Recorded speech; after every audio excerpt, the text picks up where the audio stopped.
Hai, Assalamualaikum warahmatullahi wabarakatuh. Buat kalian para pejuang cinta yang mendengarkan podcast ini, semoga selalu diberikan perlindungan dan rahmat oleh Tuhan Yang Maha Esa. Bagaimana mengatakan tidak dengan cara yang elegan dan bisa diterima orang lain tanpa menimbulkan rasa ditolak atau dikecewakan? Ini pertanyaan banyak orang dan sekaligus alasan kenapa kita itu sulit mengatakan tidak. Masalah sebetulnya bukan ada pada orang lain, bro, tetapi kita sendirilah yang punya belenggu untuk bisa berkata tidak. Untuk bisa berkata tidak, tentu kita harus membebaskan diri dari belenggu yang ada.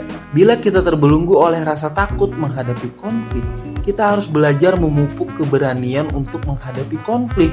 Sebab nih ya, jawaban ya untuk yang seharusnya tidak ataupun tidak yang memang seharusnya tidak sama-sama memiliki dampak jangka pendek maupun jangka panjang. Bila dampak jangka panjangnya akan jauh lebih baik kalau misalkan lu menjawab tidak, maka lu harus berani tuh untuk mengatakan tidak dengan tegas. Tapi memang bukanlah hal yang mudah ya. Nah, di video kali ini gue bakal jelasin alasan kenapa kita itu sulit untuk mengatakan tidak, dan gue bakal kasih beberapa situasi di mana kita itu berani mengatakan tidak. Tujuannya agar kita itu paham keterbatasan diri kita. Bagi yang penasaran, so dengerin ini dengan serius, perbaiki posisi duduk dan rebahan kalian, kencangkan suara headset, dan mari kita mulai.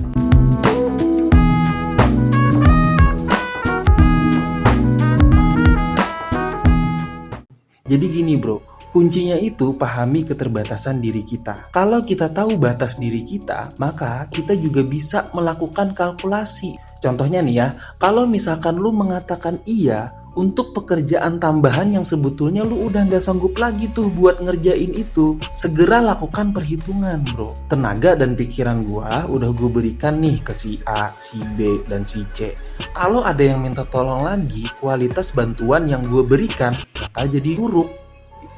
Nah, lu harus bisa menghitung itu. Butuh usaha yang lebih keras memang. Apalagi ketika kita berada pada situasi yang sulit. Pilihannya adalah meninggalkan lingkungan itu, atau kalau nggak bisa pergi, ya tetap bertahan dengan menyadari bahwa yang terjadi di lingkungan itu bukan hal yang baik, bertentangan dengan prinsip kita gitu. Di saat itu juga, lu juga harus tetap sadar bahwa hal yang buruk itu suatu saat harus berhenti.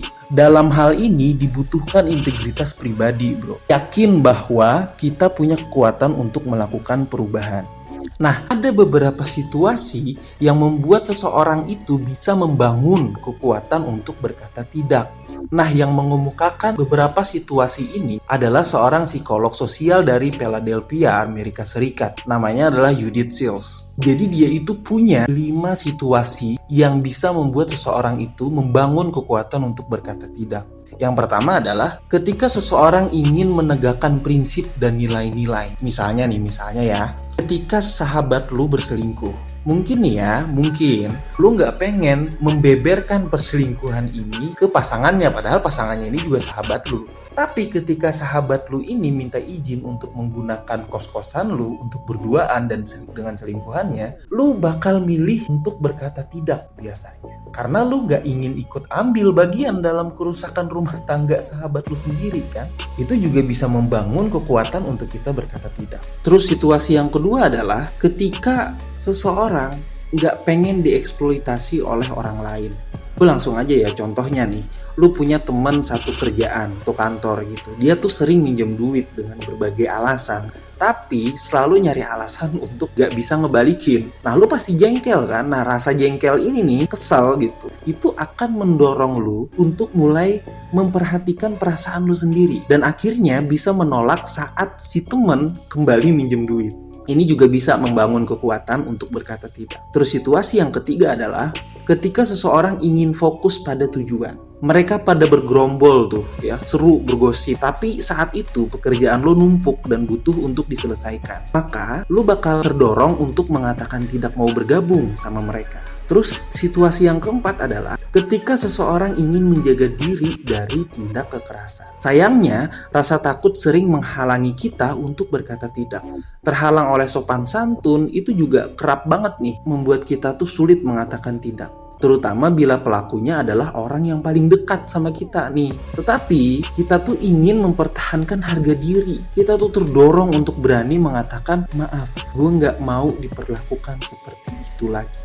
Terus situasi yang kelima yang akan membangun kekuatan lu untuk berkata tidak adalah ketika seseorang butuh kekuatan untuk mengubah arah. Ketika lu ditawari sebuah pekerjaan baru nih dengan gaji besar, tapi lu tahu tuh lu bakal sangat-sangat kelelahan gitu di situ, capek banget kerjaannya. Maka timbul kekuatan dari dalam diri lu untuk berkata, saya tidak bisa terima tawaran ini, maaf ya Pak, gitu, karena dan bla bla bla bla alasan di belakangnya. 5 situasi ini dapat membangun kekuatan lu untuk berkata tidak. Tinggal dipertajam lagi aja itu.